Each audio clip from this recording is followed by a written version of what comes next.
여보, 나 할 말 있어. 우리 이젠 그만 살자.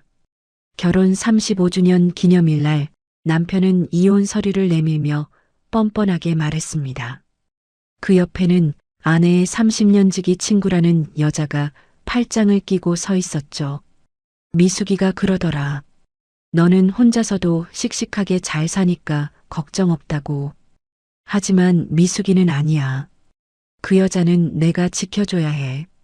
그 순간 아내는 눈물 대신 냉장고에서 찬물을 꺼내 마셨습니다.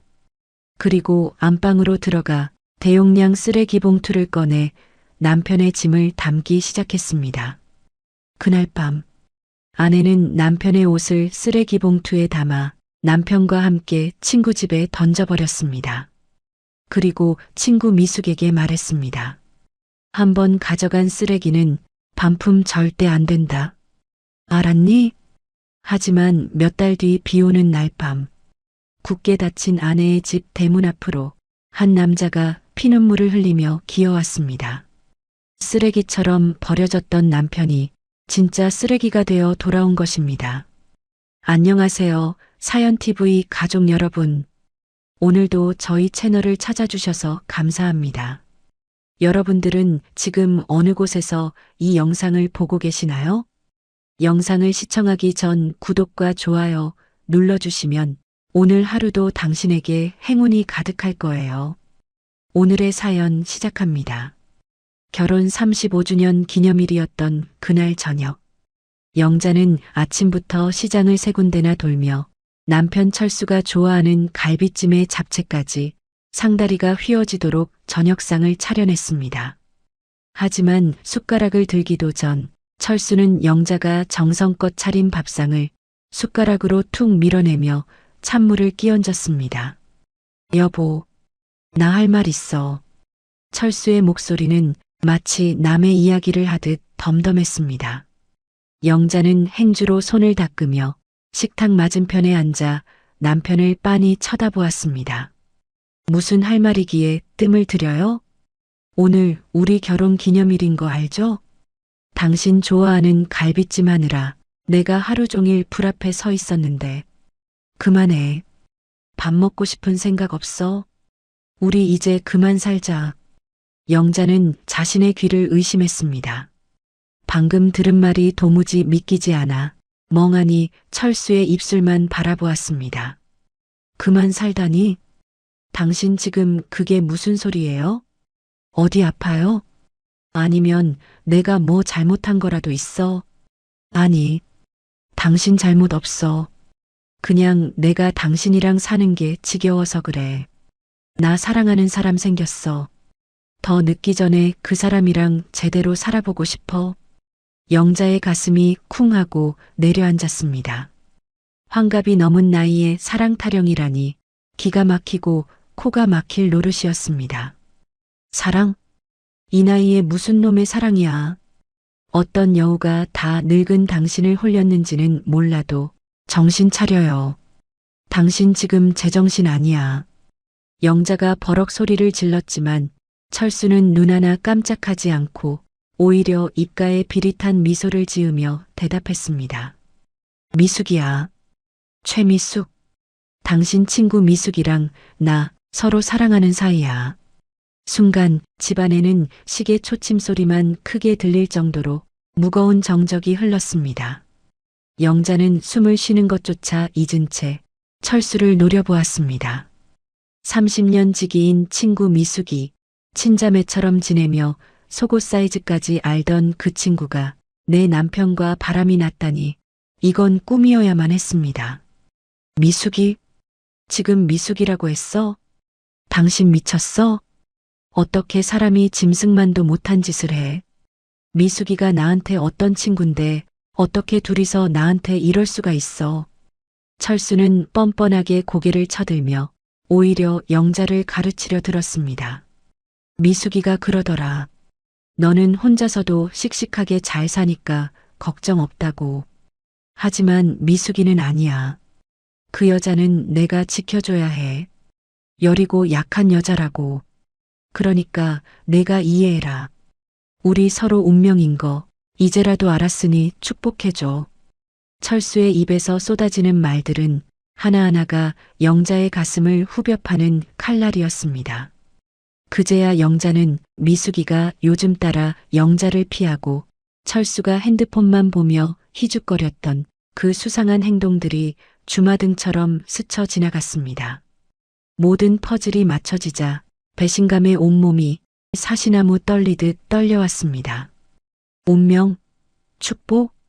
아, 정말 기가 막혀서 말이 안 나오네. 그래, 둘이 그렇게 죽고 못 사는 사랑이라 이거지? 믿었던 도끼에 발등이 찍힌 영자는 당장이라도 밥상을 엎어버리고 싶었지만 주먹을 꽉 쥐며 끓어오르는 화를 눌러 참았습니다. 여기서 소리를 지르고 울고불고 매달려봤자 저 뻔뻔한 인간들에게는 구경거리밖에 되지 않을 게 뻔했습니다. 영자는 벌떡 일어나 냉장고로 걸어갔습니다. 냉장고 문을 거칠게 열고 차가운 생수병을 꺼내 단숨에 들이켰습니다. 식도를 타고 넘어가는 차가운 물이 가슴속에서 활활 타오르는 불길을 조금이나마 식혀주었습니다. 영자는 입가에 묻은 물기를 손등으로 쓱 닦아내며 차갑게 식은 눈빛으로 철수를 쏘아보았습니다. 그래, 소원대로 해줄게. 대신 지금 당장 내 집에서 나가. 뭐, 지금 당장? 아니, 그래도 짐은 챙길 시간을 줘야지. 그리고 재산 분할 이야기도 해야 하고. 재산 분할? 누구 맘대로. 당신 몸뚱이 하나 건사 못해서 내 명의로 된 집구석에 얹혀 살던 주제에 무슨 염치로 재산을 달래? 빈몸으로 왔으니 빈몸으로 나가. 영자는 안방으로 성큼성큼 걸어 들어갔습니다. 장롱문을 활짝 열어젖히고 서랍 깊숙이 넣어두었던 대용량 쓰레기 봉투를 꺼냈습니다. 75리터짜리 검은색 쓰레기 봉투를 쫙 펼친 영자는 철수의 옷가지들을 잡히는 대로 쓸어 담기 시작했습니다. 아끼던 양복이며 계절마다 사입혔던 셔츠들이 순식간에 쓰레기 봉투 속으로 구겨져 들어갔습니다. 여보, 당신 지금 뭐 하는 거야? 내 옷 다 구겨지잖아. 가방 놔두고 왜 쓰레기 봉투에 담아? 뒤따라 들어온 철수가 기겁을 하며 소리쳤지만 영자는 들은 척도 하지 않았습니다. 서랍을 열어 철수의 속옷과 양말까지 몽땅 봉투 안에 쑤셔 넣었습니다. 심지어 욕실로 뛰어가 철수가 쓰던 칫솔과 면도기까지 챙겨와서는 봉투 안에 던져 넣었습니다. 당신 옷은 가방에 담길 자격도 없어. 쓰레기는 쓰레기 봉투에 담아야 제격이지. 이것도 감지덕지인 줄 알아. 영자는 터질 듯 빵빵해진 쓰레기 봉투 2개의 입구를 아주 야무지게 묶어버렸습니다. 그리고는 멍하니 서 있는 철수를 향해 현관문을 활짝 열어젖히며 손짓했습니다. 나가. 당장. 철수는 영자의 서슬퍼런 기세에 눌려 아무 말도 하지 못한 채 엉겁결에 쓰레기 봉투 2개를 짊어졌습니다. 양손에 검은 봉투를 든 철수의 꼴은 영락없는 동네 고물상 아저씨 같았습니다. 철수가 쭈뼛거리며 현관을 나서자 영자는 철수의 등짝을 밀치며 밖으로 따라 나갔습니다. 다 데려다 줄 테니까. 어디로? 이 밤중에 어딜 가자는 거야? 잔말 말고 타기나 해. 영자는 철수를 자신의 차 뒷좌석에 짐짝처럼 태웠습니다. 철수가 안전벨트를 매기도 전에 영자는 엑셀을 있는 힘껏 밟았습니다. 차는 굉음을 내며 주차장을 빠져나갔고 철수는 쓰레기 봉투를 끌어안은 채 공포에 질린 얼굴로 손잡이를 꽉 잡았습니다. 영자는 앞만 보고 달렸습니다. 눈앞에 보이는 것이라고는 오직 복수라는 2글자뿐이었습니다.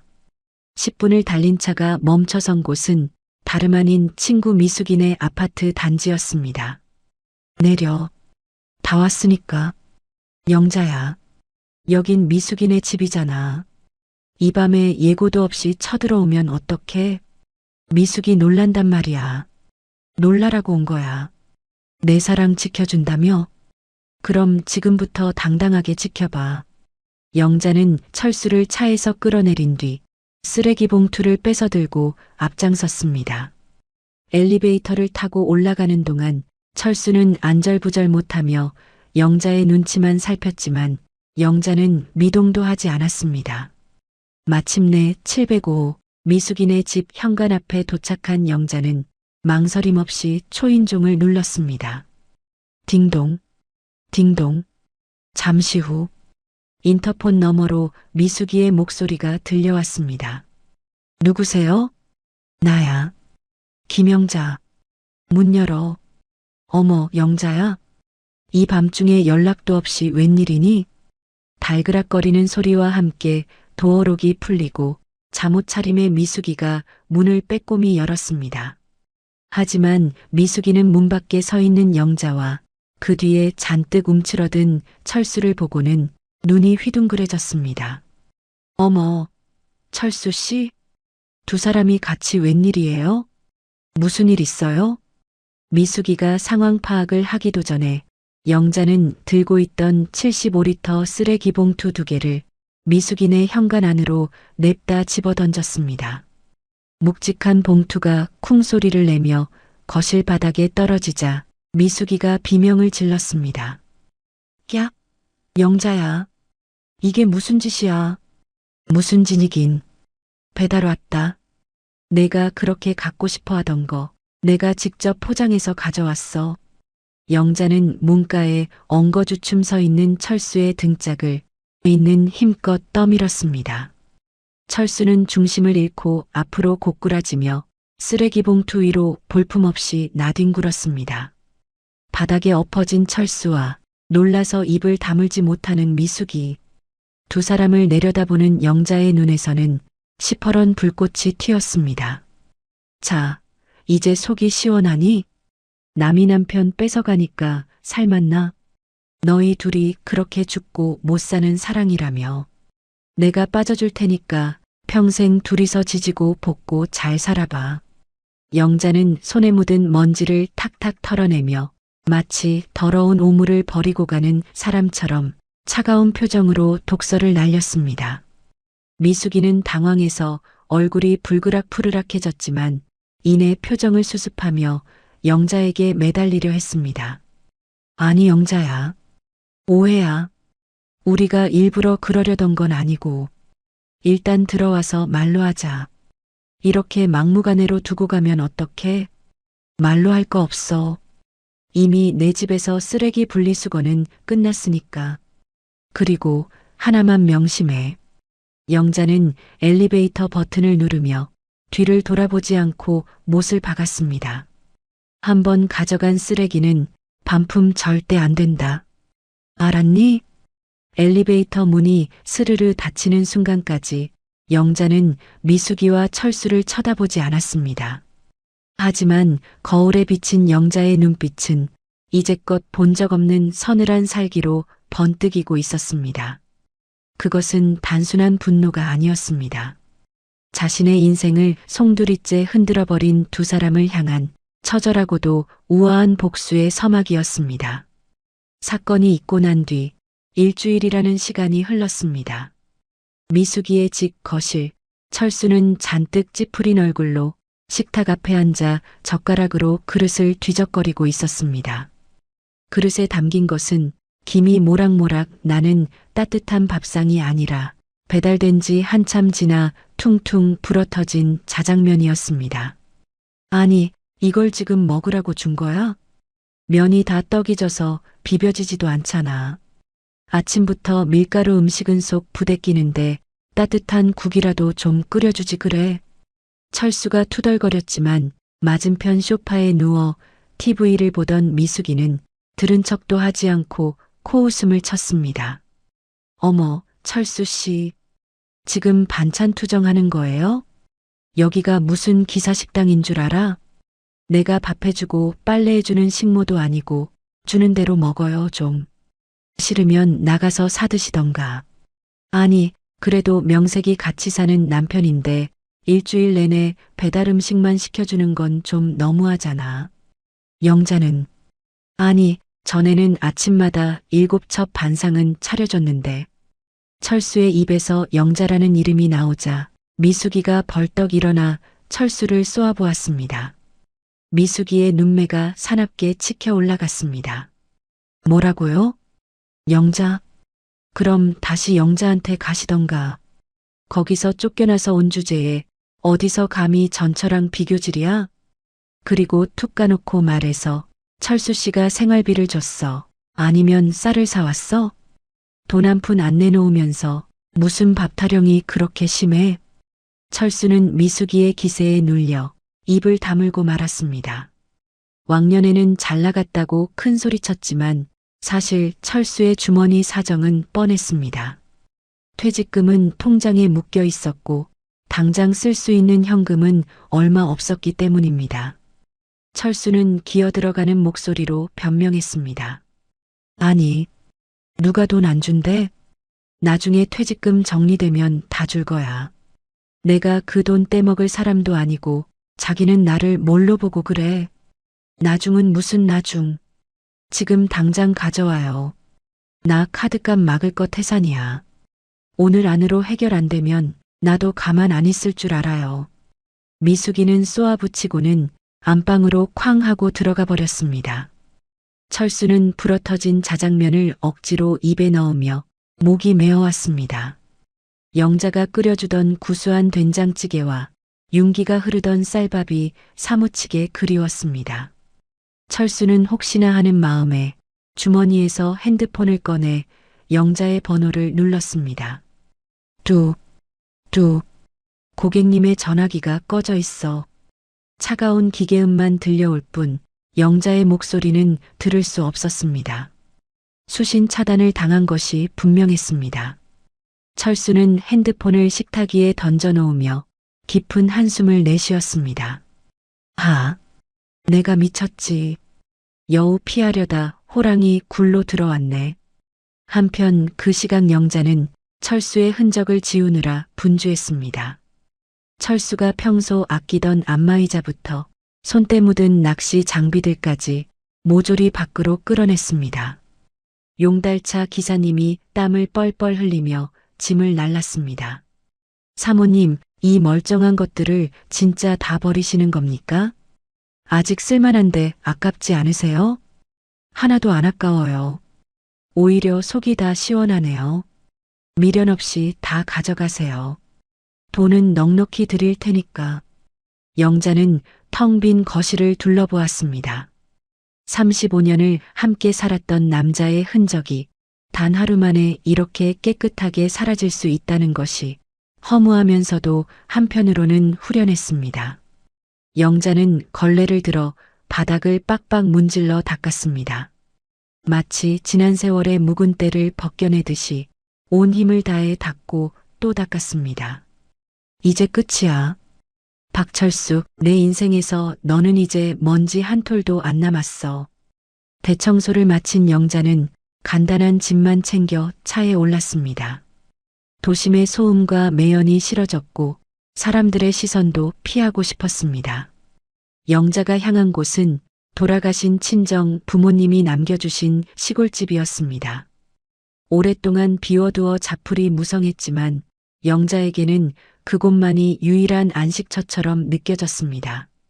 시골집에 도착한 영자는 창문을 활짝 열어 환기를 시켰습니다. 상쾌한 흙내음과 풀냄새가 방 안으로 들어오자 답답했던 가슴이 조금 뚫리는 것 같았습니다. 영자는 집안 곳곳을 둘러보다가 마당 구석에 있는 낡은 창고 앞으로 다가갔습니다.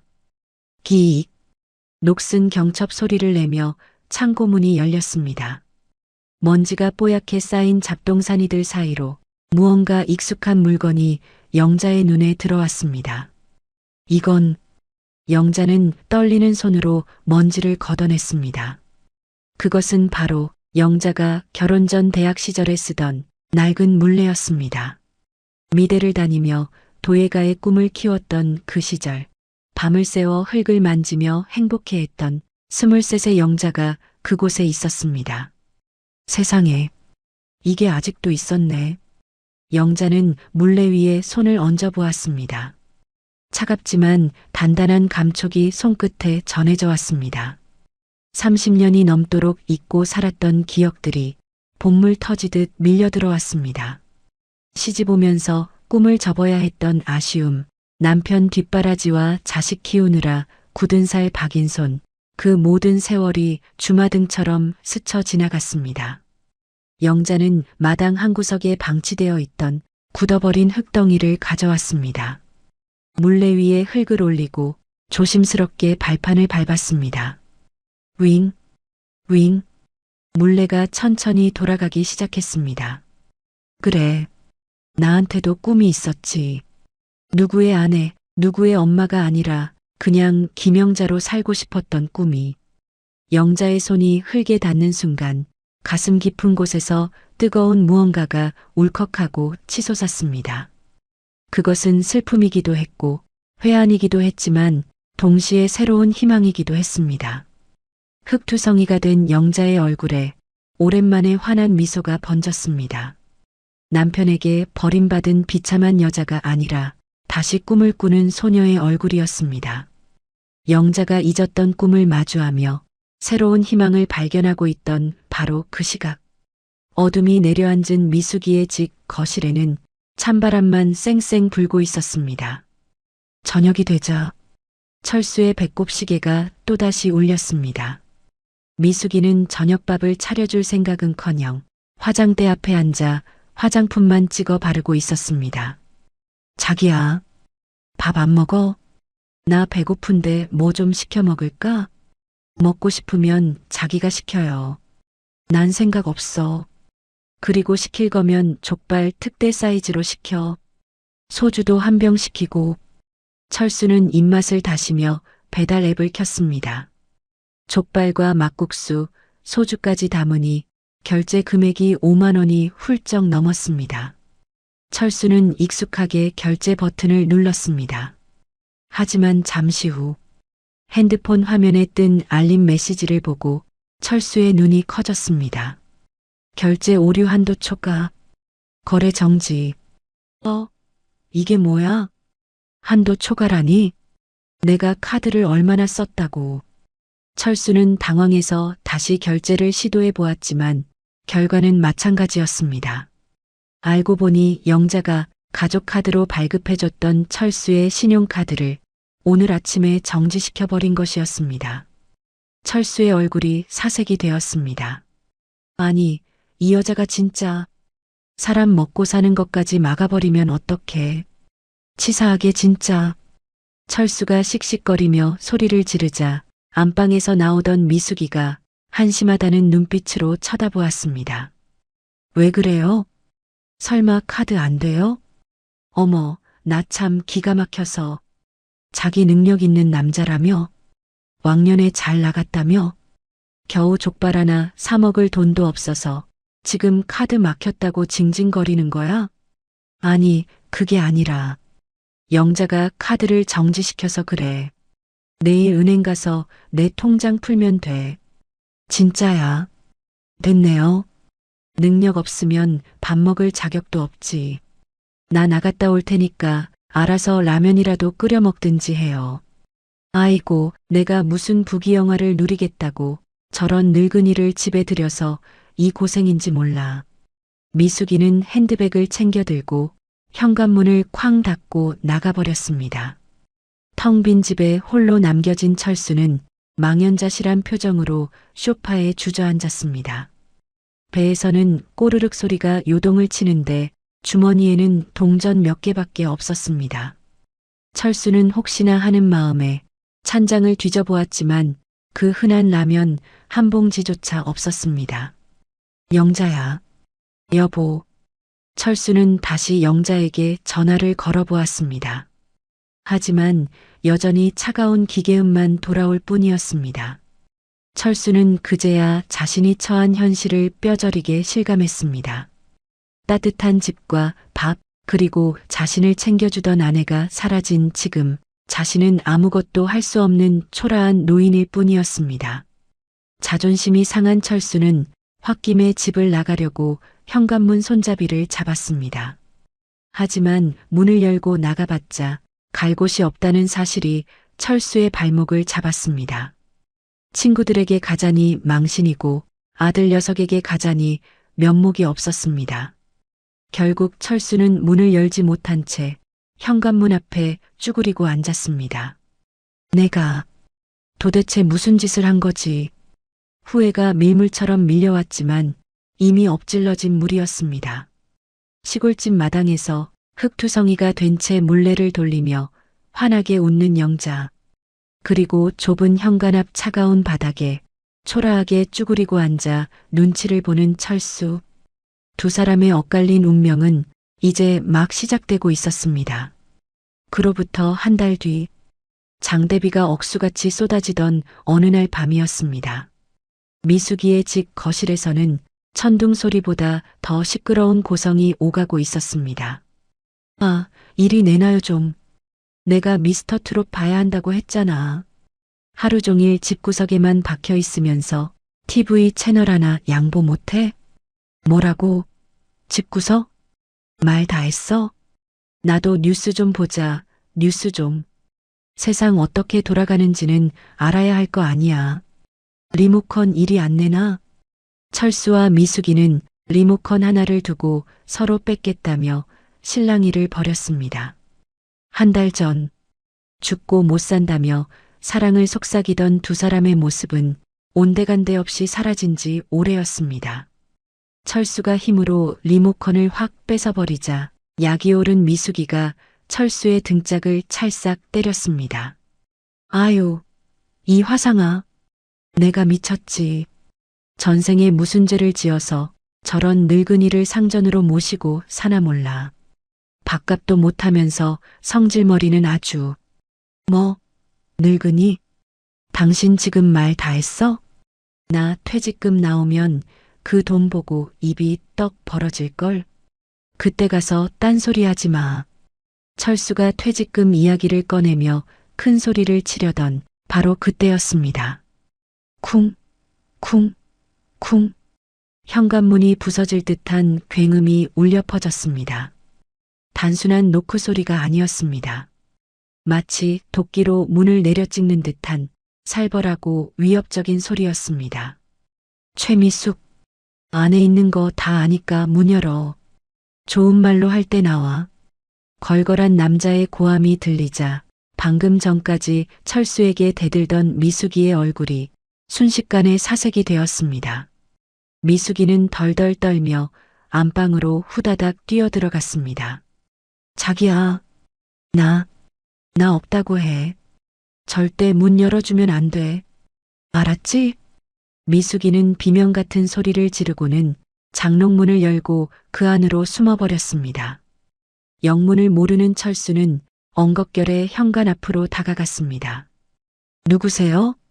이 밤중에 남의 집 문을 왜 이렇게 두드려요? 철수가 조심스럽게 문을 여는 순간 검은 양복을 입은 덩 큰 남자 서명이 거칠게 철수를 밀치고 집 안으로 들이닥쳤습니다. 철수는 바닥에 엉덩방아를 찧으며 소리쳤습니다. 아니, 당신들 뭐야?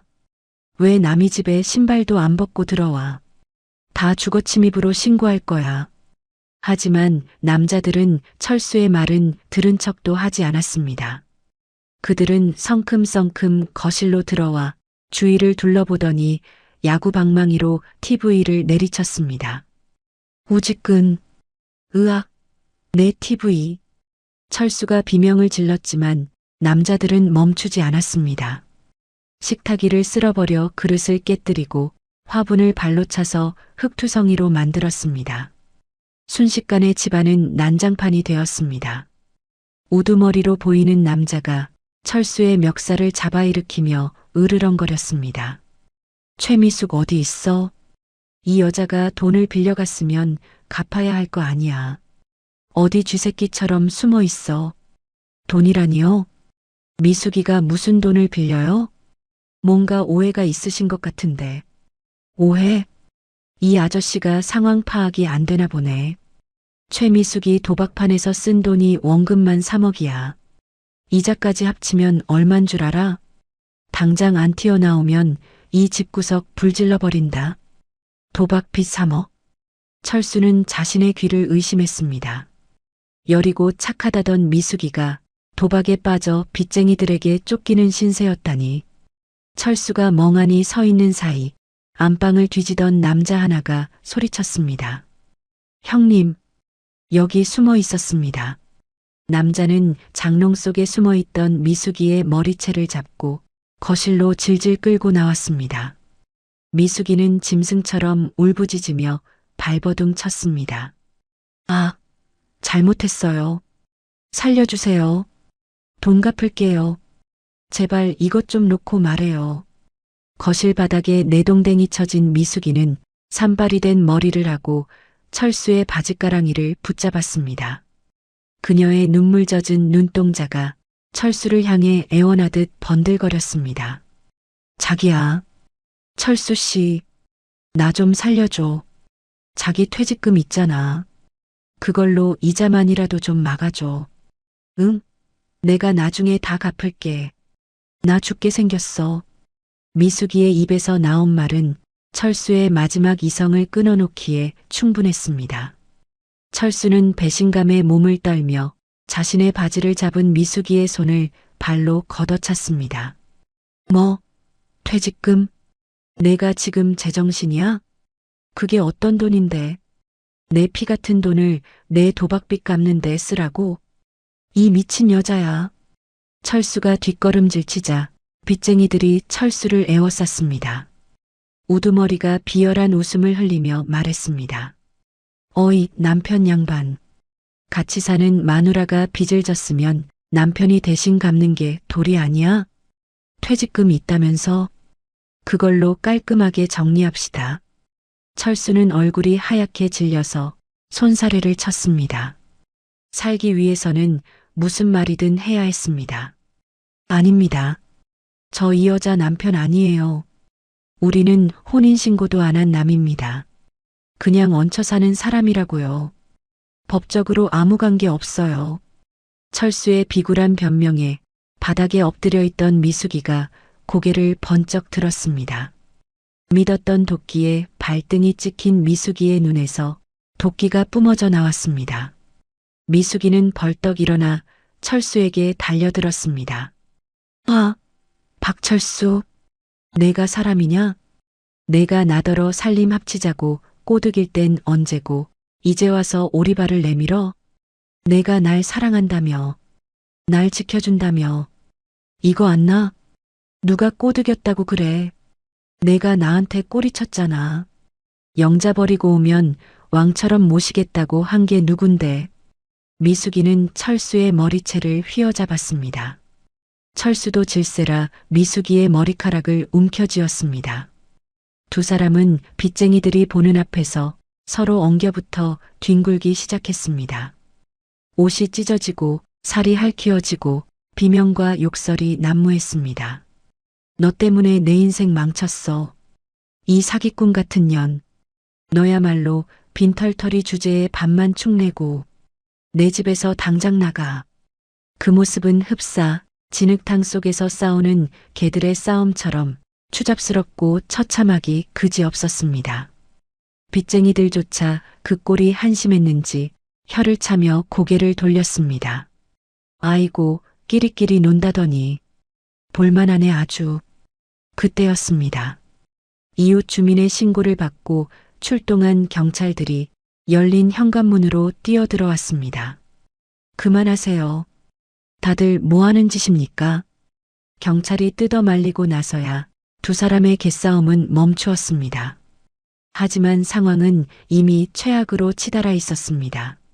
소란을 듣고 달려온 집주인은 난장판이 된 집을 보고 기절초풍하며 소리쳤습니다. 당장 나가요. 당신들 당장 방 빼. 어디서 깡패들을 불러들여서 남의 집을 다 부숴놔. 계약이고 뭐고 다 필요 없으니까 지금 당장 나가. 결국 철수와 미숙이는 폭우가 쏟아지는 밤거리에 쫓겨나고 말았습니다.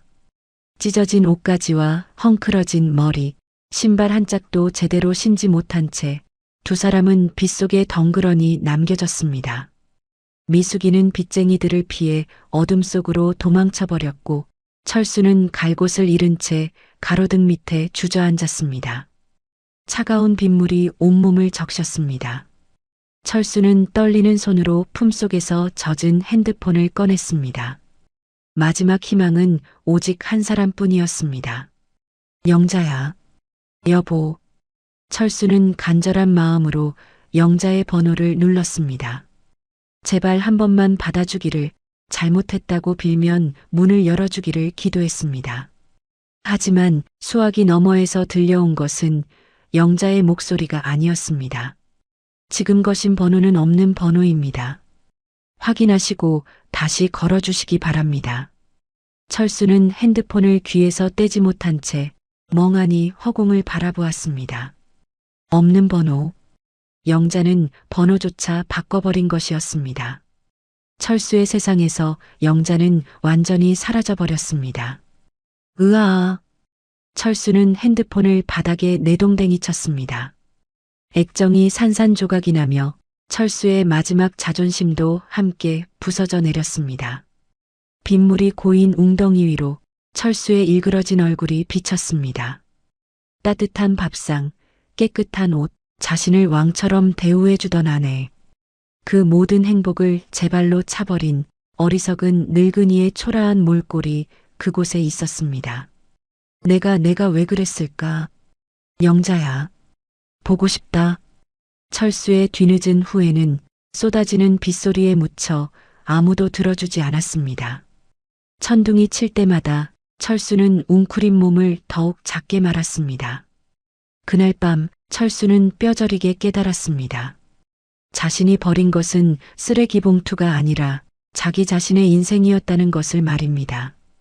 철수가 빗속에서 처절하게 울부짖던 그 시각. 영자가 머물고 있는 시골 공방은 세상과는 단절된 듯 고요하기만 했습니다. 오직 물레가 돌아가는 소리와 영자의 거친 숨소리만이 공방을 채우고 있었습니다. 영자는 밤낮을 가리지 않고 미친 사람처럼 흙을 만지고 또 만졌습니다. 손톱 밑에 새까만 흙대가 끼고 손가락 마디마디가 퉁퉁 부어 올랐지만 영자는 멈추지 않았습니다. 마치 흙 속에 자신의 슬픔과 분노를 모조리 쏟아 부으려는 것 같았습니다. 윙, 윙. 물레 위에서 돌아가는 흙덩이는 영자의 손길을 따라 조금씩 모양을 갖춰갔습니다. 투박하고 거칠지만 어딘가 모르게 처연한 아름다움이 느껴지는 달 항아리였습니다. 영자는 이마에 맺힌 땀방울을 옷소매로 훔쳐내며 혼잣말로 중얼거렸습니다. 그래, 다 잊자. 이 흙이 불에 구워져서 새 그릇이 되듯이 나도 다시 태어나는 거야. 그때였습니다. 공방 앞 비포장도로를 지나가던 검은색 승용차 한 대가 천천히 속도를 줄이더니 멈춰섰습니다. 차 문이 열리고 단정한 양복 차림의 중년 남자가 내렸습니다. 그는 서울에서 꽤 유명한 갤러리를 운영하는 대표 강성훈이었습니다.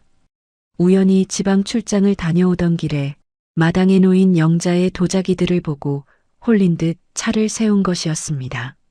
성훈은 조심스러운 발걸음으로 마당에 진열된 도자기들에게 다가갔습니다. 비에 젖어 윤기가 흐르는 다랑아리를 보며 성훈의 눈이 반짝였습니다.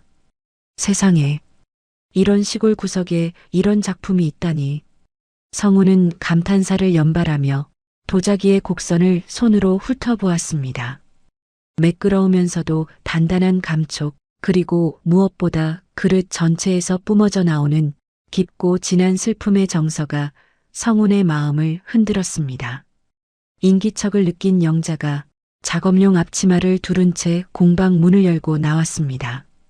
낯선 남자가 자신의 그릇을 만지고 있는 것을 본 영자는 경계심 가득한 눈빛으로 물었습니다.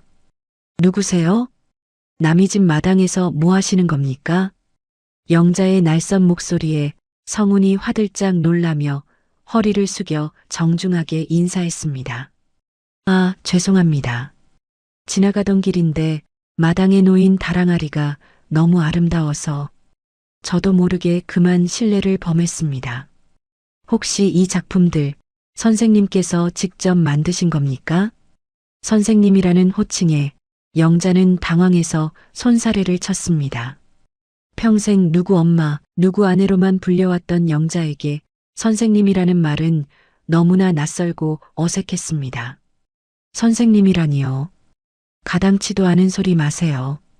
그냥 심심풀이로 흙장난 좀 한 겁니다. 볼 일 없으시면 그만 가보세요. 영자가 퉁명스럽게 대답하고 돌아서려는데 성훈이 다급하게 영자를 불러 세웠습니다. 잠시만요. 흙장난이라니요. 이건 장난으로 만들 수 있는 수준이 아닙니다. 이 선을 좀 보세요. 투박한 듯하지만 그 안에 엄청난 힘이 숨겨져 있습니다. 그리고 무엇보다 이 그릇에는 사람의 마음을 위로하는 힘이 있습니다. 성훈의 진심 어린 말에 영자의 발걸음이 뚝 멈췄습니다. 위로하는 힘, 자신의 상처를 어루만지기 위해 빚었던 그릇이 다른 사람에게 위로가 된다는 말이 영자의 가슴을 쿵 하고 때렸습니다. 영자는 천천히 고개를 돌려 성훈을 바라보았습니다. 위로요? 깨지고 버림받은 여자가 만든 그릇이 누굴 위로한단 말입니까? 깨지고 버림받았기에 위로할 수 있는 겁니다. 상처를 아는 사람만이 타인의 상처도 감싸 안을 수 있으니까요. 이 그릇들이 딱 그렇습니다. 마치 괜찮다, 다 괜찮다라고 말해주는 것 같아요. 성훈은 품에서 명함을 꺼내 두 손으로 공손하게 영자에게 건넸습니다. 명함에는 아트 갤러리 대표 강성훈이라는 글자가 선명하게 박혀 있었습니다. 제 소개가 늦었습니다. 저는 서울에서 갤러리를 운영하고 있는 강성훈이라고 합니다. 실례가 안 된다면 선생님의 작품들을 제 갤러리에 전시하고 싶습니다. 전시요? 지금 전시회라고 했습니까? 영자는 눈을 동그랗게 떴습니다. 환갑이 넘은 나이에 이혼녀가 되어 시골로 숨어든 자신에게 전시회라니 말도 안 되는 이야기 같았습니다. 저는 전문적으로 도예를 배운 사람도 아니고 그냥 늙은이가 소일거리로 하는 겁니다. 그런 거창한 자리는 저랑 어울리지 않아요. 사람 잘못 보셨습니다. 영자가 고개를 저으며 거절했지만 성훈은 물러서지 않았습니다. 오히려 더 확신에 찬 눈빛으로 영자를 설득했습니다. 기술은 배우면 되지만 마음을 담는 건 배운다고 되는 게 아닙니다. 선생님은 이미 흙으로 시를 쓰고 계십니다. 제가 도와드리겠습니다. 감압을 조절하는 법부터 유약 바르는 법까지 제가 아는 모든 걸 알려드리겠습니다. 제발 이 아름다운 그릇들을 세상에 보여주세요. 성훈의 간절한 눈빛을 보던 영자는 마음 한구석에서 뜨거운 불씨가 되살아나는 것을 느꼈습니다. 30년 전 결혼과 함께 묻어버려야 했던 예술가로서의 꿈. 그 꿈이 다시 꿈틀거리기 시작했습니다.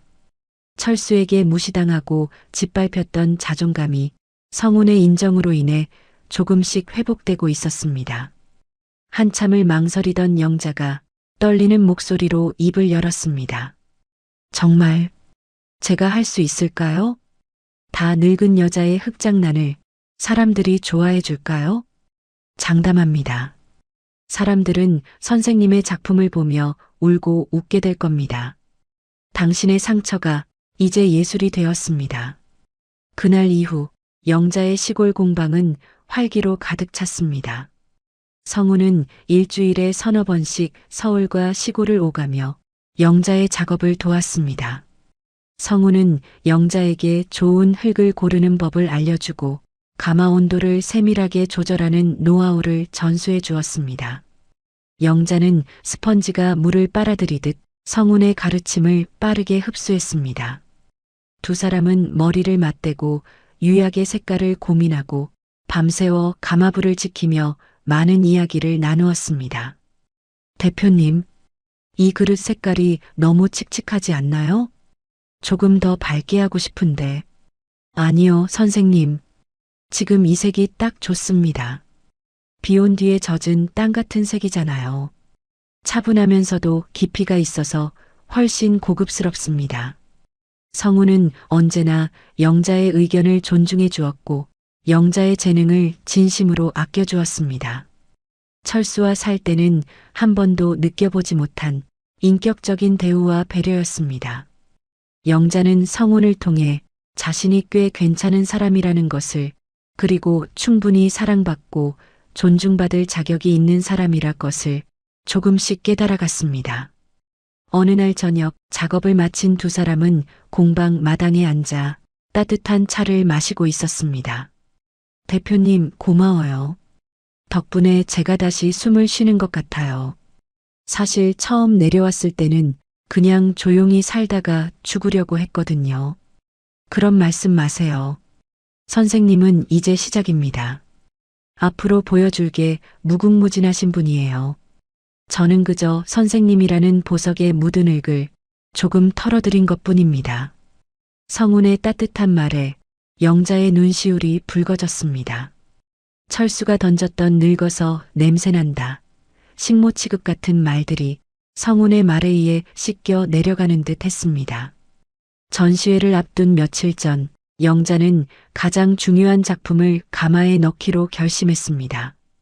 그것은 바로 자신의 새로운 인생을 상징하는 특별한 화병이었습니다. 영자는 화병의 바닥에 작은 글씨로 새로운 시작이라고 새겨 넣었습니다. 과거의 아픔과 철수에 대한 미련을 모두 태워버리겠다는 의지였습니다. 타닥, 타닥. 장작이 타오르는 소리와 함께 가마 안의 온도가 치솟기 시작했습니다. 붉은 불길이 춤을 추며 화병을 감싸 안았습니다. 영자는 가마 앞에 서서 이글거리는 불꽃을 하염없이 바라보았습니다. 뜨거운 열기가 얼굴에 와닿았지만 영자는 피하지 않았습니다. 오히려 그 뜨거움을 즐기기라도 하듯 두 눈을 부릅뜨고 불길을 마주했습니다. 다 태워버려라.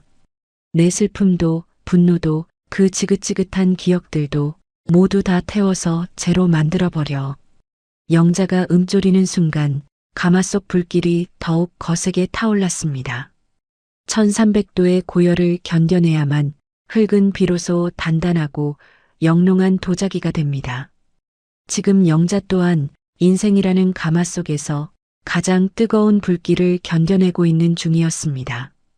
이 고통을 이겨내고 나면 자신은 더 이상 깨지기 쉬운 흙덩이가 아니라 누구보다 단단하고 아름다운 작품으로 다시 태어날 것입니다. 성운이 영자의 어깨에 조용히 담요를 덮어주었습니다. 밤바람이 찹니다. 들어가서 좀 쉬세요. 불은 제가 지키겠습니다. 아닙니다. 제가 지키고 싶어요. 제 인생이 다시 구워지는 순간이잖아요. 한순간도 놓치고 싶지 않습니다. 영자의 단호한 대답에 성운은 미소를 지으며 고개를 끄덕였습니다.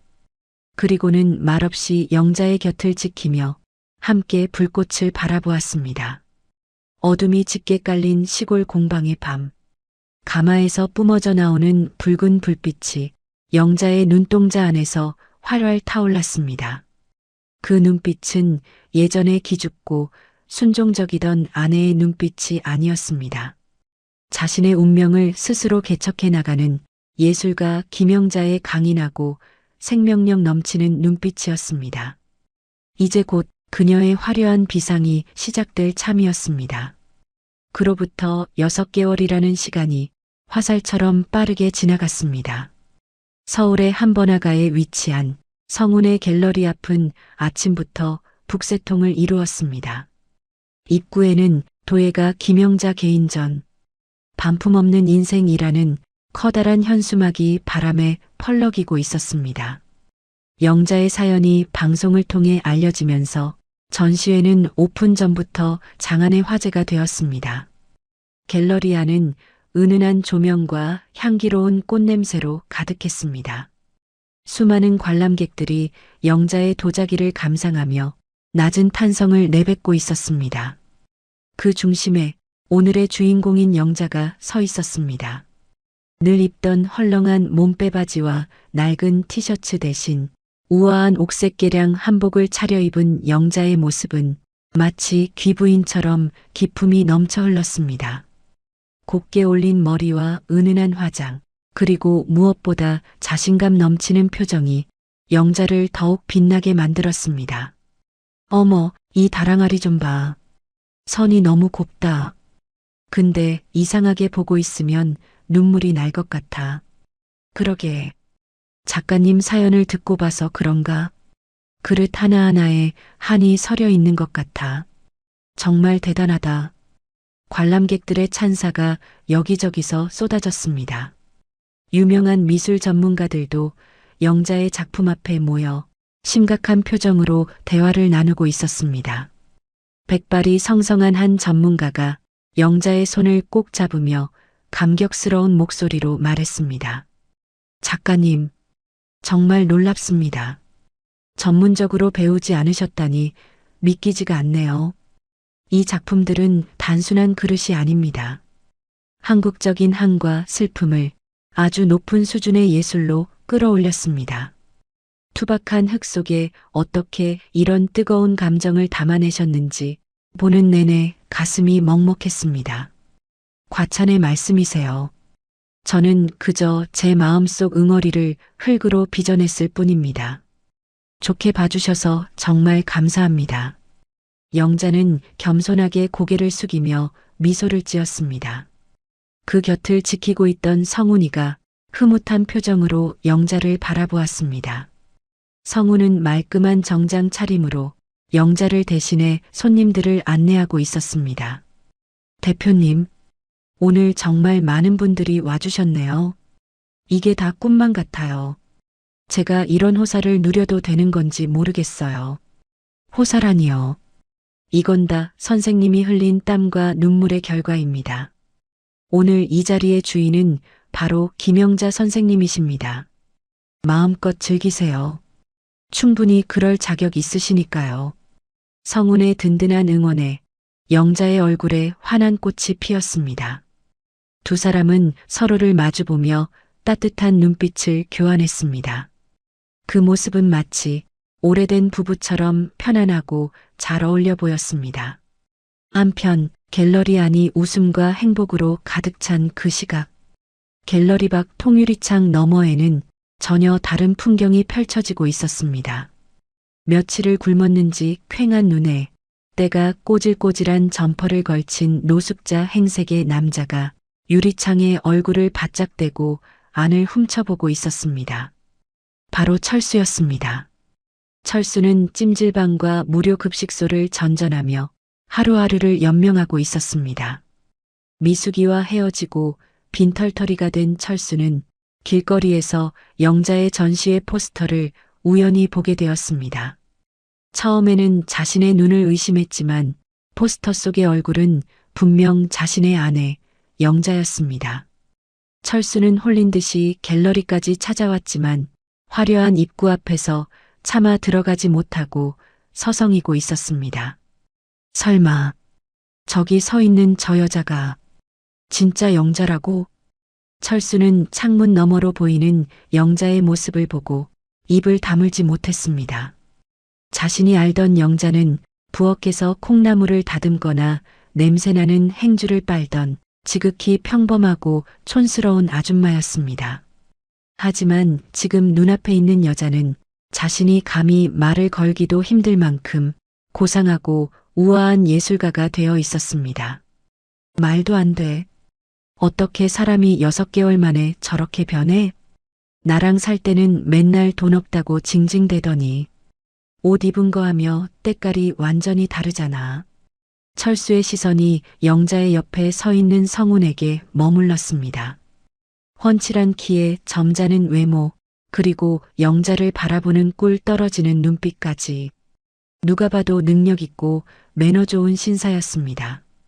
철수는 뱃속 깊은 곳에서 뜨거운 질투심과 열등감이 치솟아 올랐습니다. 저놈은 또 뭐야?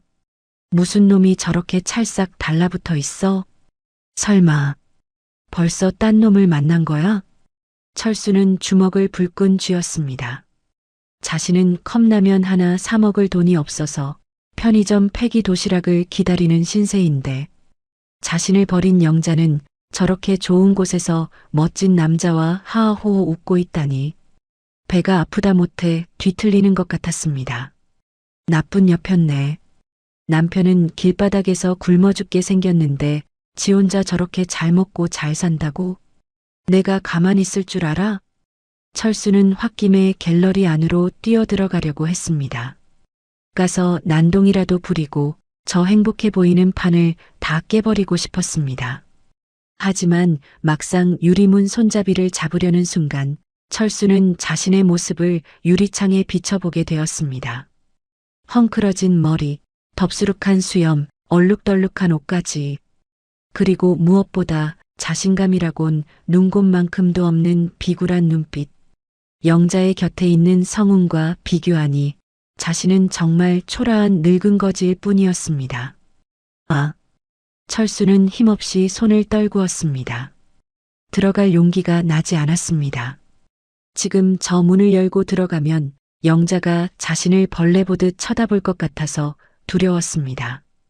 철수는 유리창에 이마를 대고 안타까운 눈빛으로 영자를 바라보았습니다. 영자야, 내가 잘못했다. 내가 눈이 멀었었어. 미숙이 같은 똥차를 벤츠인 줄 알고 갈아탔다가 내 손에 있던 진짜 다이아몬드를 버렸구나.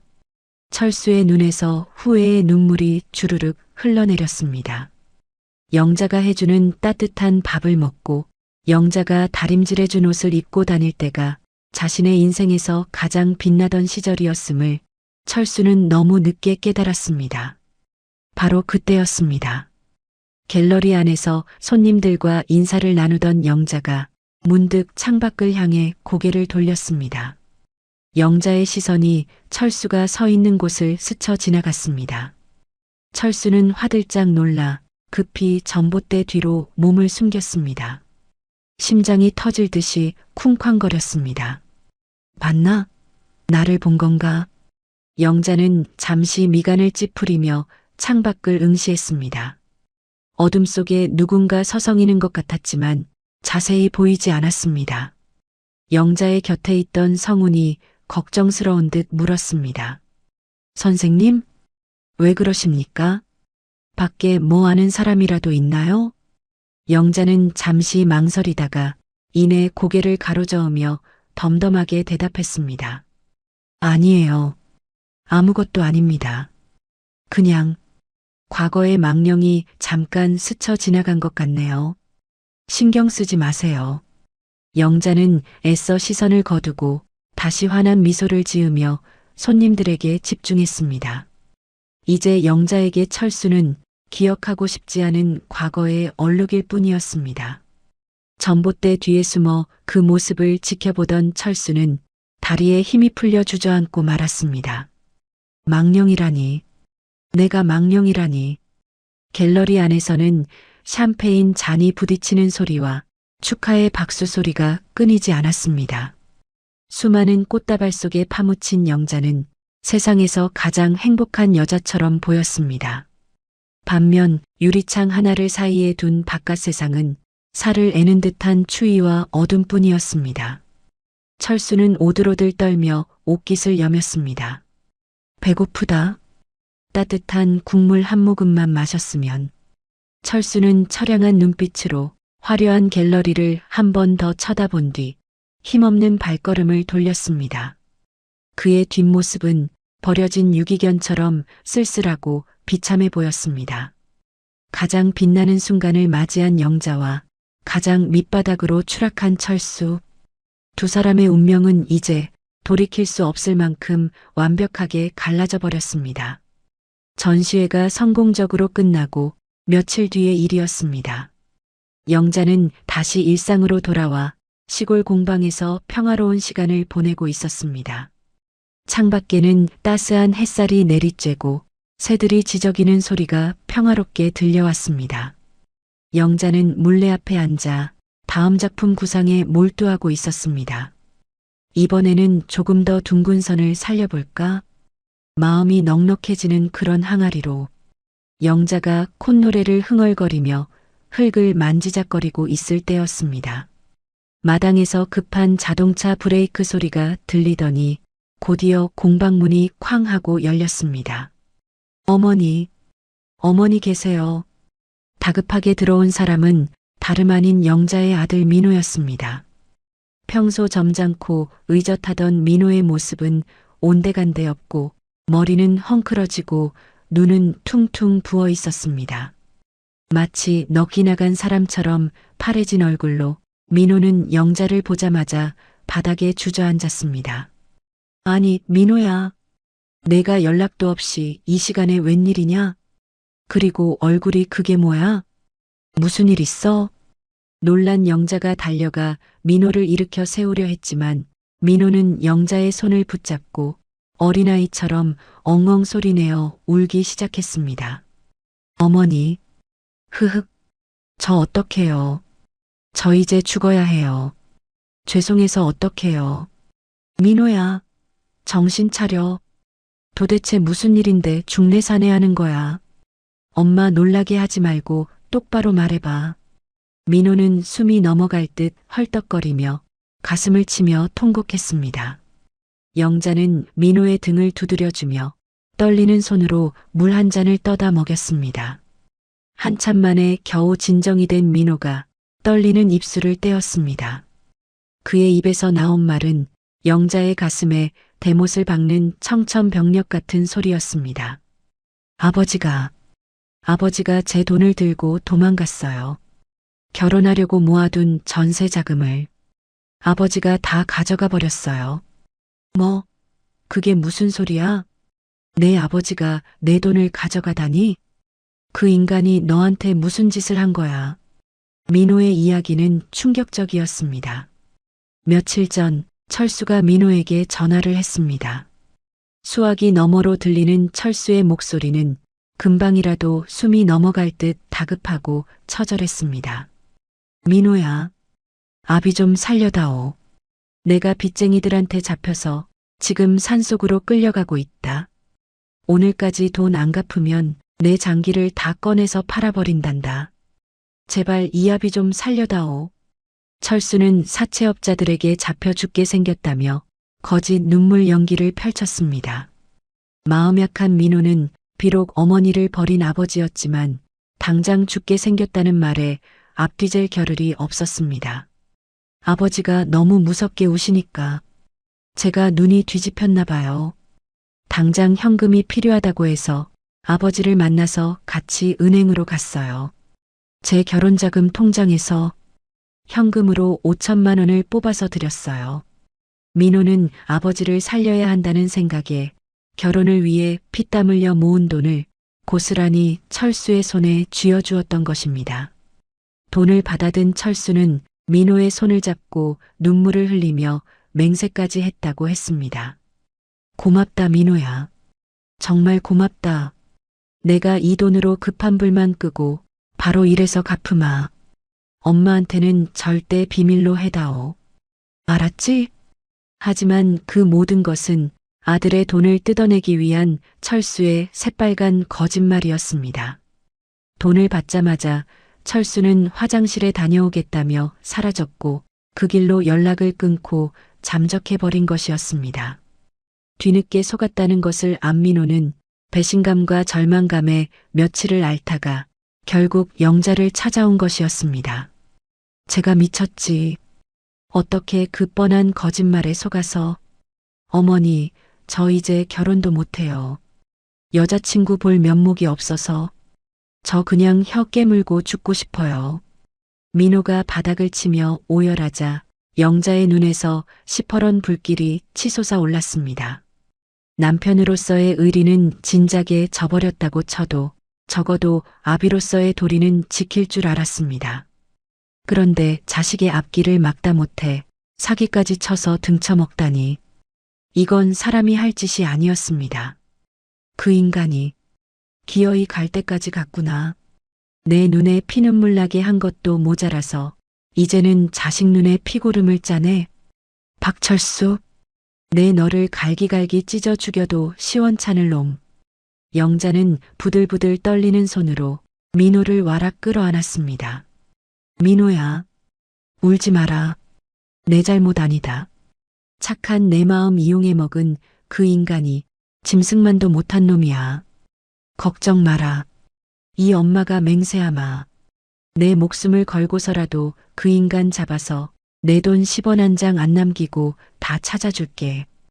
영자의 목소리는 서리발처럼 차갑고 단호했습니다. 영자는 눈물을 닦을 새도 없이 핸드폰을 꺼내 성훈에게 전화를 걸었습니다. 대표님, 저 좀 도와주세요.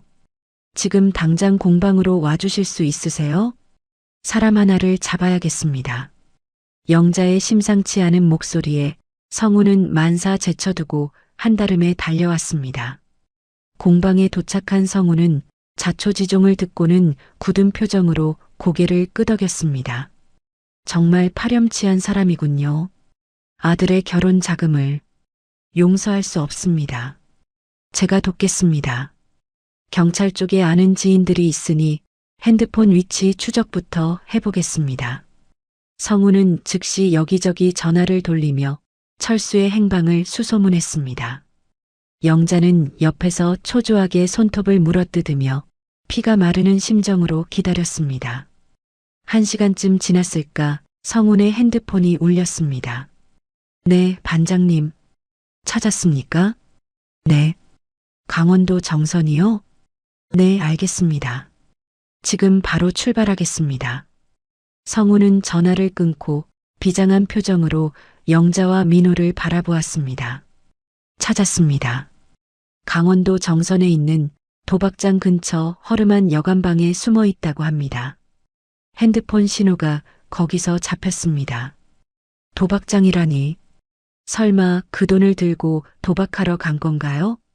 민호가 절망적인 목소리로 묻자 영자는 입술을 꽉 깨물었습니다. 보나마나 뻔하지. 그 미숙이라는 여자가 도박에 미친 여자니까 둘이 쌍으로 거기 가서 돈 날리고 있겠지. 당장 가자. 가서 그 인간들 멱살을 잡고서라도 끌고 와야겠어. 영자는 입고 있던 작업복을 벗어 던졌습니다. 그리고는 장롱에서 가장 편하고 질긴 바지로 갈아입었습니다. 마치 전쟁터에 나가는 장수처럼 신발끈을 단단히 동여맸습니다. 이번에는 절대 그냥 넘어가지 않겠다는 영자의 결연한 의지가 온몸에서 뿜어져 나왔습니다. 가시죠. 제가 운전하겠습니다. 성훈이 차키를 집어들었습니다. 영자와 민호 그리고 성훈. 세 사람은 성훈의 차에 올라탔습니다. 어느새 해는 저물어 사방은 칠흑 같은 어둠에 휩싸여 있었습니다. 성훈은 엑셀을 밟아 어둠을 뚫고 무서운 속도로 질주하기 시작했습니다. 차 안에는 숨막히는 침묵만이 감돌았습니다. 조수석에 앉은 영자는 창밖으로 스쳐 지나가는 가로등 불빛을 노려보며 마음속으로 수백 번도 더 철수를 난도질했습니다. 박철수, 내가 감히 내 새끼를 건드려? 오늘이 내 제삿날인 줄 알아라. 내 손으로 널 지옥 끝까지 쫓아가서라도 그 죗값은 반드시 치르게 해줄 테니까. 영자의 주먹진 손에 힘이 들어가 손톱이 살을 파고들었습니다. 하지만 영자는 아픔조차 느끼지 못했습니다.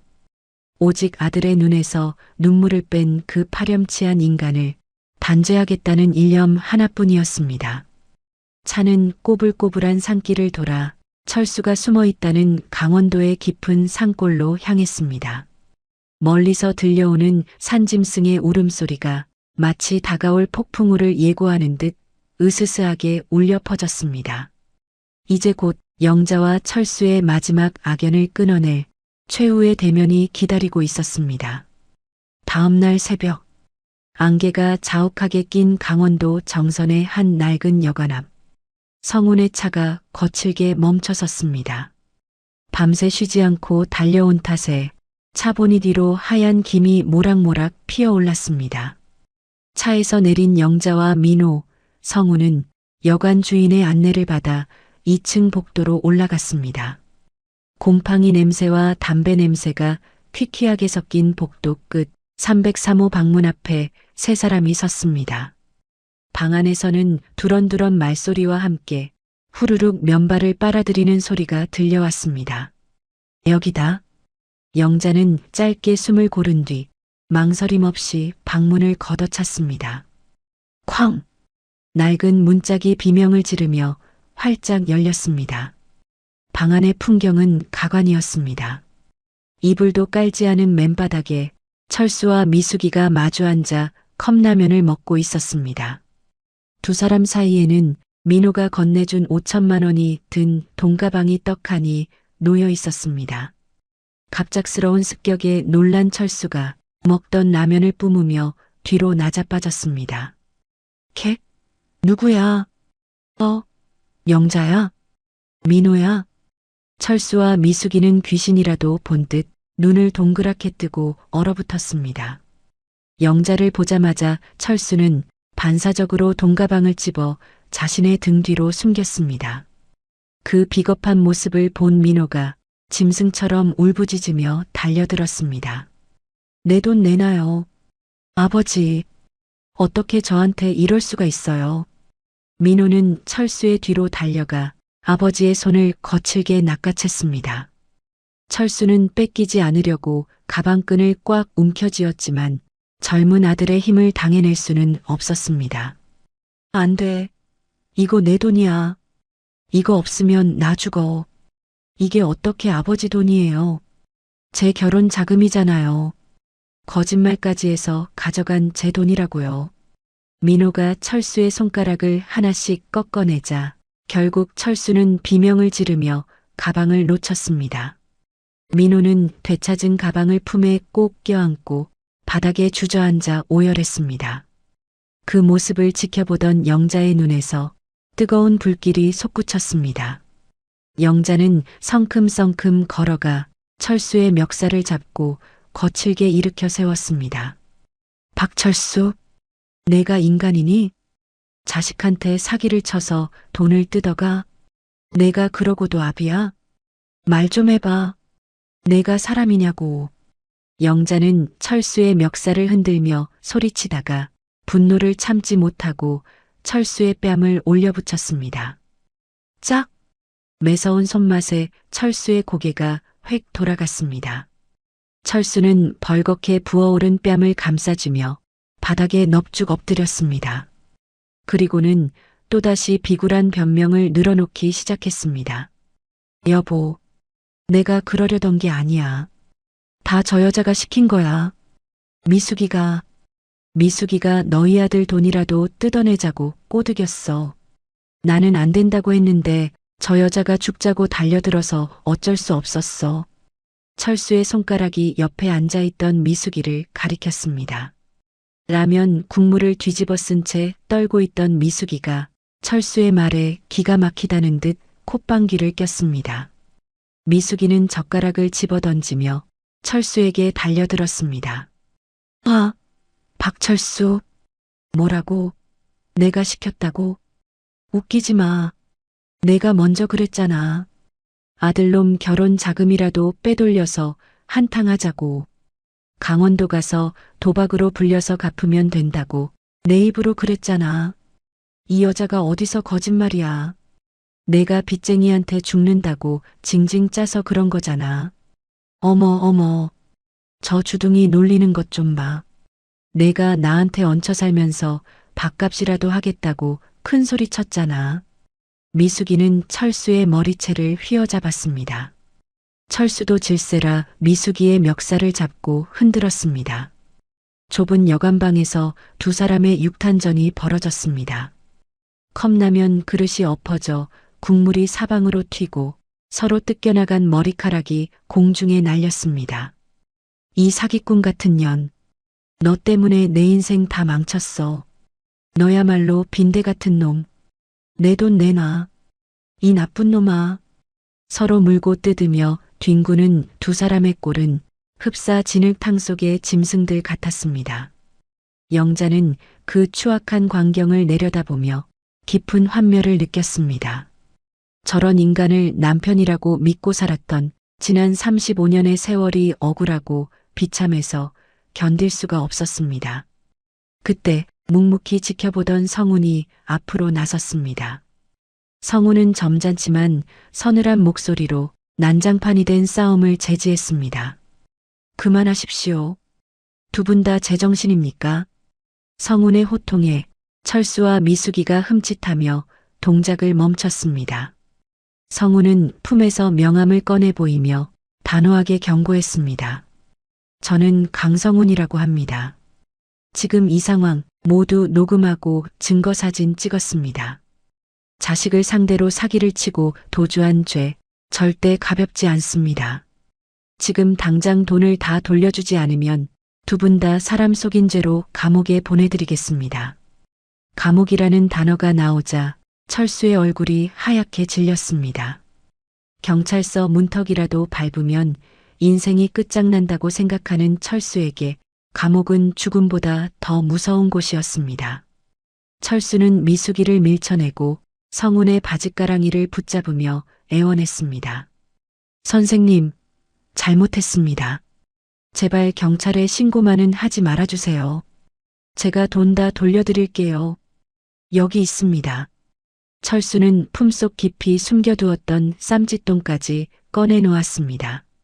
민호에게 받은 5천만 원 중 쓰고 남은 돈과 자신이 꼽을 쳐두었던 비상금까지 탈탈 털어 바닥에 쏟아냈습니다. 여기 다 있습니다. 10원 한 장 안 빼고 다 드릴게요. 제발 감옥만은 안 됩니다. 여보. 아니 영자야. 한 번만 봐줘. 우리 민호 아빠잖아. 철수가 영자를 바라보며 눈물 콧물을 쏟아냈지만 영자의 표정은 차가운 얼음장 같았습니다.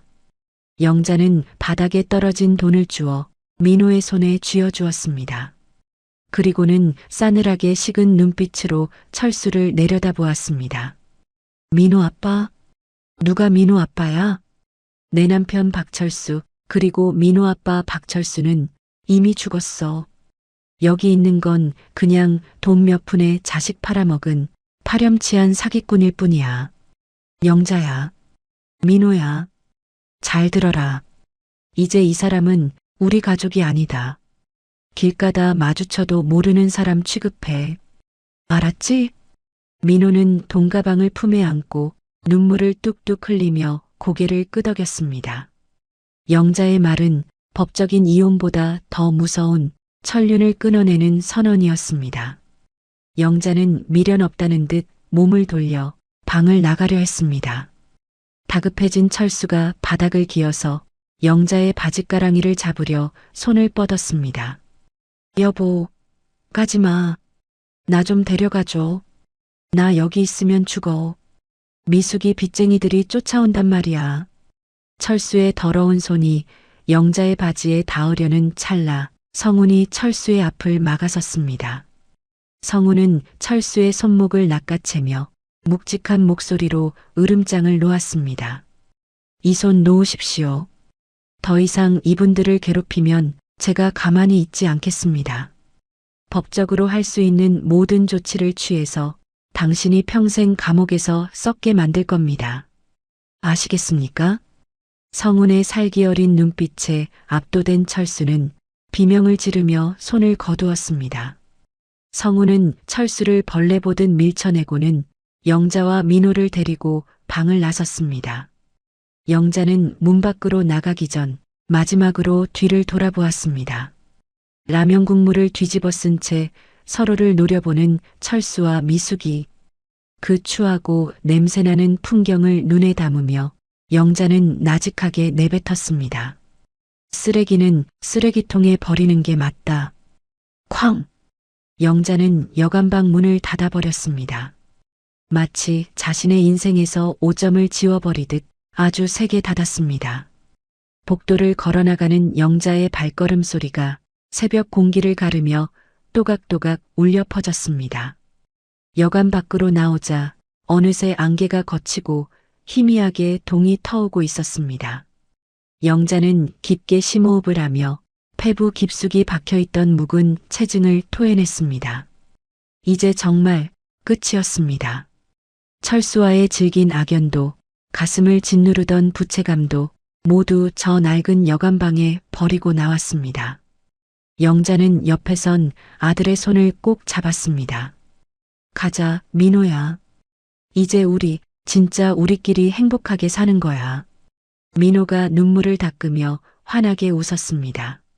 성훈이 차문을 열어주며 두 사람을 맞이했습니다. 세 사람을 태운 차는 떠오르는 아침해를 향해 힘차게 출발했습니다. 뒤로 멀어지는 여관방 창문 너머로 철수의 절규가 들리는 듯 했지만 영자는 단 한 번도 뒤돌아보지 않았습니다.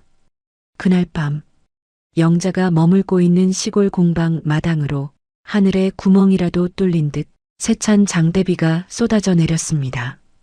정원에 심어둔 나무들이 거센 비바람에 이리저리 휘청거리고 처마 끝에서는 빗물이 폭포수처럼 떨어져 내렸습니다. 영자는 따뜻한 차 한 잔을 손에 쥐고 창가에 서서 빗줄기를 바라보고 있었습니다. 비가 참 무섭게도 오네요. 옆에 서 있던 성훈이 걱정스러운 듯 말했습니다. 영자는 찻잔의 온기를 느끼며 담담하게 대답했습니다. 그러게요. 하늘도 그동안 참았던 울분을 한꺼번에 토해내나 봅니다. 꼭 제 마음처럼요. 그때였습니다. 공방 대문 기둥에 달려있는 인터폰 벨소리가 요란하게 울려 퍼졌습니다. 딩동, 딩동, 딩동. 이 늦은 밤, 그것도 이런 폭우 속에 찾아올 사람은 없었습니다.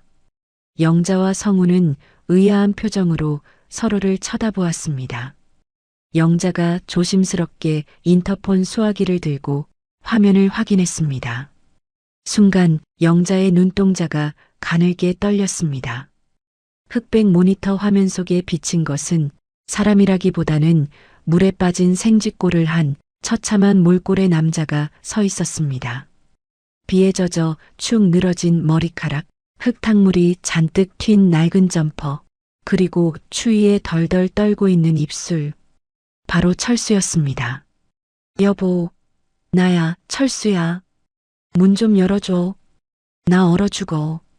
철수는 카메라 렌즈에 얼굴을 바짝 들이대고 애원하듯 울부짖었습니다. 여관방에서 쫓겨난 뒤 갈 곳을 잃고 헤매다가 결국 영자가 있는 이곳까지 기어온 것이었습니다. 철수의 목소리는 빗소리에 묻혀 희미했지만 그 절박함만은 모니터를 뚫고 전해져 왔습니다. 여보, 내가 잘못했어. 미숙이 그 여자가 나쁜 년이야. 나는 당신밖에 없어. 제발 한 번만 용서해줘. 갈 데가 없어서 그래. 밥 한 끼만 줘. 따뜻한 국물 한 모금만 주라. 대문 밖에서 들려오는 저 처절한 울음소리. 그것은 흡사 피눈물을 흘리며 바닥을 기어온 상처 입은 짐승의 울음소리 같았습니다. 예전의 영자였다면 마음이 약해져서 당장 문을 열어주고 수건을 챙겨 달려나갔을지도 모릅니다.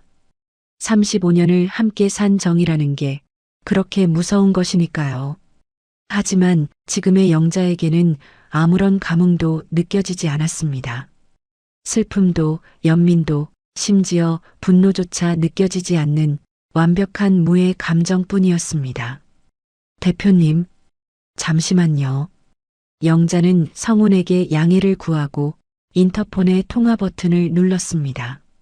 박철수 씨, 잘 들으세요. 영자의 차가운 목소리가 스피커를 통해 빗속의 철수에게 전달되었습니다. 철수는 영자의 목소리가 들리자 반가움에 펄쩍 뛰며 대문에 매달렸습니다. 영자야, 나야. 문 열어주는 거야? 역시 당신밖에 없어. 내가 앞으로 진짜 잘할게. 아니요. 문 안 열어줍니다.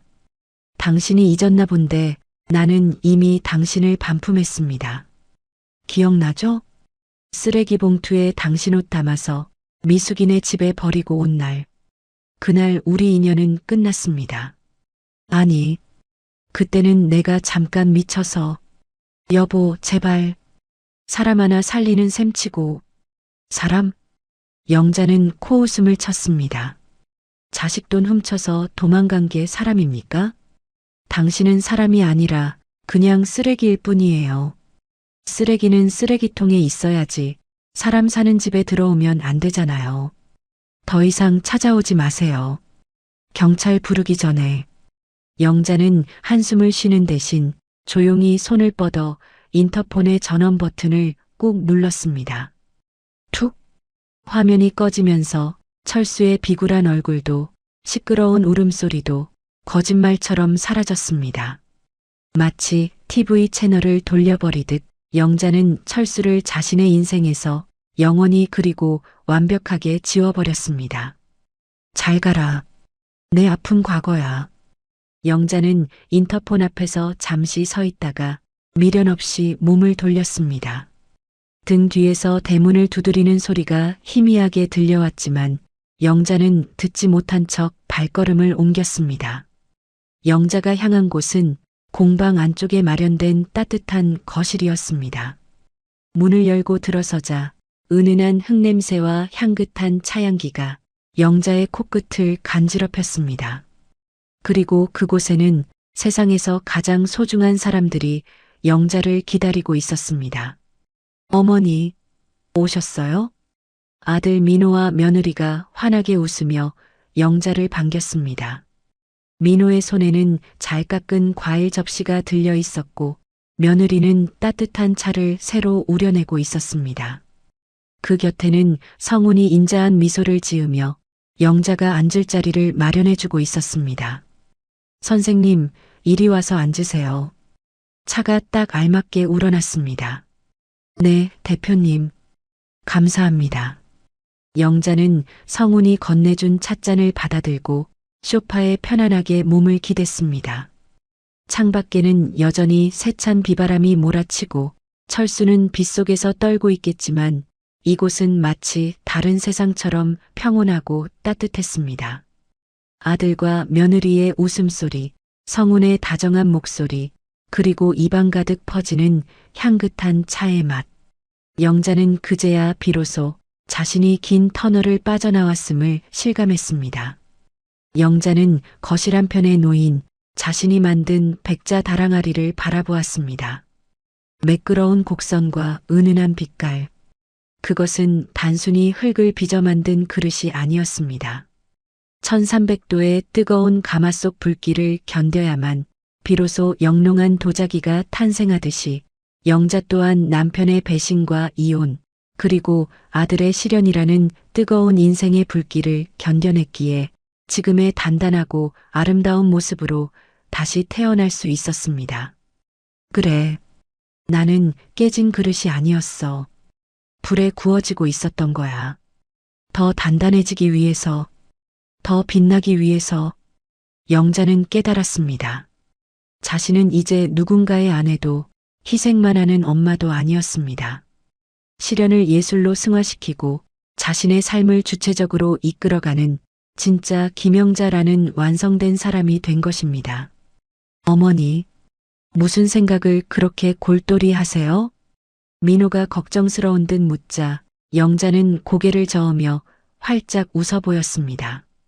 그 미소는 30년 전 꿈 많던 미대생 시절의 미소보다 훨씬 더 깊고 아름다웠습니다. 아니야. 그냥 지금이 너무 좋아서 그래. 비 온 뒤에 땅이 굳는다는 말이 무슨 뜻인지 이제야 알 것 같구나. 영자는 자신이 빚은 매끄러운 백자를 어루만지며 창밖의 어둠을 향해 희미한 미소를 지었습니다. 이제 밖에서 들려오던 철수의 울음소리는 더 이상 들리지 않았습니다. 아마도 제풀에 지쳐 어디론가 사라졌거나 빗소리에 완전히 묻혀버린 것이겠지요. 쓰레기통을 비우고 난 영자의 인생 빈자리에는 비로소 우아하고 향기로운 봄이 가득 채워져 있었습니다. 자, 우리 건배할까? 우리 가족의 새로운 시작을 위해서. 영자가 찻잔을 들어 올리자 민호와 며느리 그리고 성훈도 잔을 높이 들었습니다. 위하여. 쨍하는 맑은 소리와 함께 네 사람의 행복한 웃음소리가 공방 가득 울려 퍼졌습니다. 밖에는 여전히 비가 내리고 있었지만 영자의 마음속에는 이미 따스하고 눈부신 햇살이 가득 들어차 있었습니다. 반품없는 인생, 김영자의 진짜 이야기는 바로 지금부터가 시작이었습니다. 오늘 들려드린 영자 씨의 이야기 어떻게 보셨나요? 믿었던 사람에게 배신당하고 벼랑 끝에 몰렸던 그녀가 보란듯이 재기하는 모습에 가슴이 뻥 뚫리는 기분이었는데요. 우리네 인생도 마찬가지인 것 같습니다. 1300도의 뜨거운 불길을 견뎌야 비로소 아름다운 도자기가 되듯 지금 겪고 있는 시련과 아픔도 결국은 나를 더 단단하게 만드는 과정일 뿐이라고 생각합니다. 혹시 여러분의 마음속에도 아직 버리지 못한 철수 같은 미련이나 상처가 남아 있나요? 오늘 영자 씨처럼 과감하게 비워내세요. 그래야 그 빈자리에 향기롭고 따뜻한 봄이 찾아올 테니까요. 여러분은 그 누구보다 행복할 자격이 있는 분들이니까요. 이야기를 끝까지 들어주신 분이 계시다면 잘 들었다고 댓글 하나만 남겨주세요. 사연TV는 오늘 하루도 여러분의 마음에 사랑과 행복이 가득하길 바랍니다.